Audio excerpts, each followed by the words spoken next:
All right, guys, this first Monday tip of the week, I guess, day, that I'm hoping you can take from this 5-day challenge and apply through the rest of your life. Apply it, but then also check yourself on it, because it's normal to stick with something for a little bit and then get a little bit off track and then get back onto it and then get back off track. That is 100% normal. And I think we expect ourselves to attach to something and go with it forever. And there are some things that happen like that, but most of the time it really is like a wave. If you've worked with me before or followed me, you know I've talked about sometimes you're on top of the wave and sometimes you just fell off and then you just get back up. And then you get back up, you get back up. It's that you keep getting up, and it's that ideally that each wave is moving you closer to where you want to go or where you want to be, how you want to feel. So don't freak out if you don't have a perfect streak going. It's only Monday. Don't freak out if you miss something. I feel like too often perfection is awarded, like in school, perfect attendance or perfect, I highlight my clients who have perfect workout compliance. Yes, but I set it at 80%. Okay. So I feel like growing up, maybe we had the highest this. And if you weren't at the perfect, if you weren't at the max, then screw you. And that's not true. And I really, there's something with that. Anyways, so we don't have to be perfect. Totally expect yourself to fall off track, get off track a little bit, and just come back on.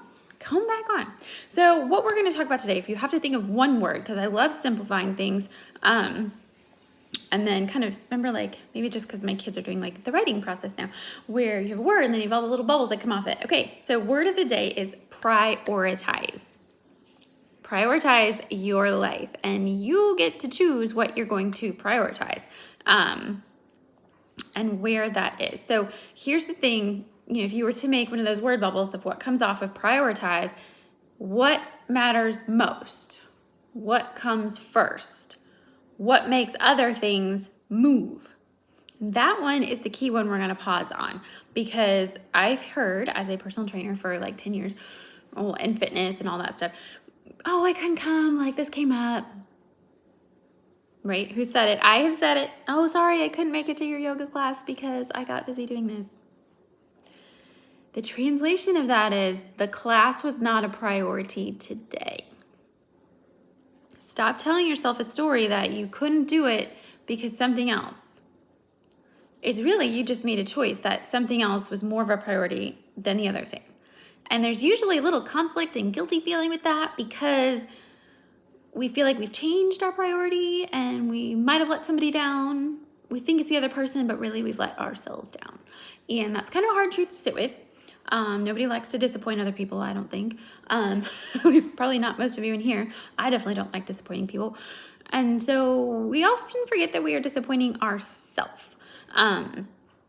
When we allow what we really want to be our priority to not be our priority. So we have to be comfortable with saying, even if you don't say it out loud, that wasn't my priority today. Does your workout have to be a priority every day? I do not expect you to work out every day, but I expect 3 to 5 days a week for your workout to be a priority.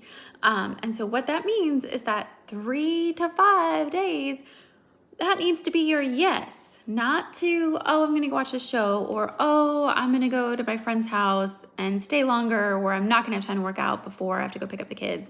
I've done that. Do the workout first. What does a priority look like? The priority looks like what makes other things move. So we know that's tough love, and it's a Monday, and it's, but I thought we'd just get it out of the way. So check yourself. Check what you really are prioritizing, and if that's lining up with what you want. Because I think sometimes we start doing something and we just keep doing it because we're either getting something out of it or we're avoiding something we don't want to face. You know what it is, if it's you. And we just kind of forget.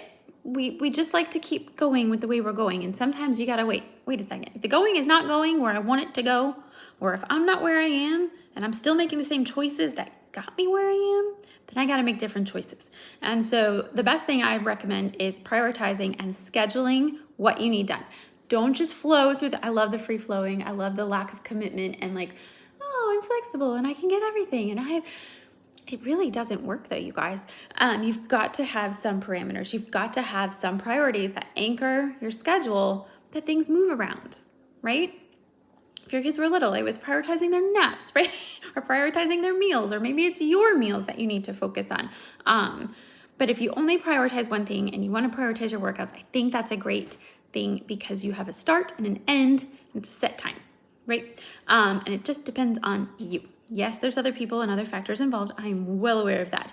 But if that is where you're starting, then everything else can fall around that. So I am a personal paper fan, pen and paper, actually fun little retractable felt tip markers, brand new, I found them at Target, and a planner. I use a paper planner. This is literally what mine looks like so far this week. We start off really well. The week starts and then it kind of gets a little, but I go hourly and it's a lot. It looks overwhelming. I try not to jazz it up too much because I'm borderline minimalist, borderline, it needs to be cute and pretty or I'm not gonna use it.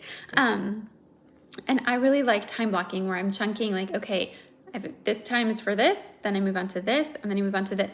You know, if something happens where I have to move blocks, they can move the whole block.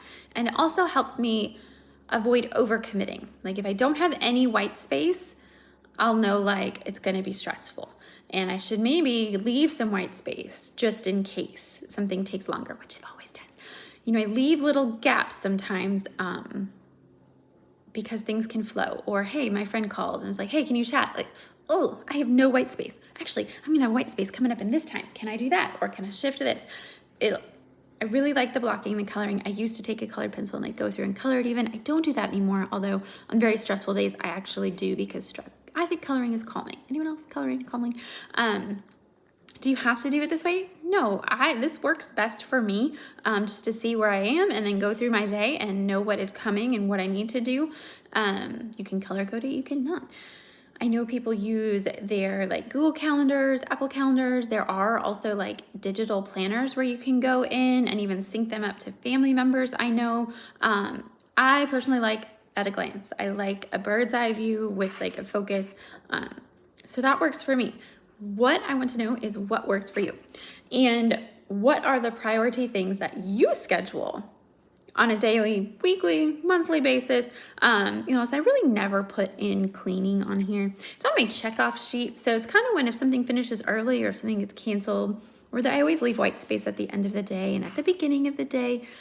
That's where that stuff kind of fits in. I don't necessarily schedule it, but I know that that's probably where that's going to happen. So curious what your systems are. If you have one that you really love, I would love to hear about it.